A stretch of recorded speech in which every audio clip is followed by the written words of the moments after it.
طالب دنیا کو علم پڑھانا رہزن کے ہاتھ تلوار بیچنا ہے۔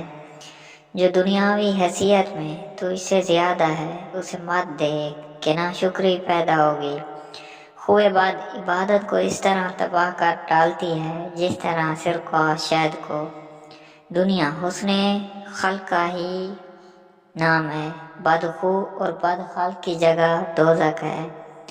حق بات کہنے میں مت رک، اگرچہ جابر سے جابر بادشاہ کیوں نہ ہو، کہ نہ وہ تیری عمر سے ایک ساتھ کم کر سکتا ہے اور نہ تیری روزی سے ایک دانہ کم۔ پاک نفس آدمی عورتوں سے بھی زیادہ شرماتا ہے۔ میزان میں سب سے بھاری عمل جو ہوگا وہ حسن خلق ہوگا۔ دشمن سے صرف ایک بار ڈرو، لیکن اپنے دوست سے 1000 بار خوفزدہ رہو۔ عقل مند کے لیے وہ وقت نہایت مشکل ہے جب کسی بات کے اظہار و اخفاء دونوں میں خرابی پیدا ہونے کا خدشہ ہو۔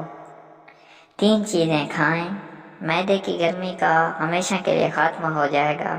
اول ٹھنڈا دودھ، دوم دہی، سوم سفید چاول۔ سچ کڑوا ہے اس لیے کوئی پسند نہیں کرتا، اور جھوٹ میٹھا ہے اس لیے لوگ بولتے ہیں۔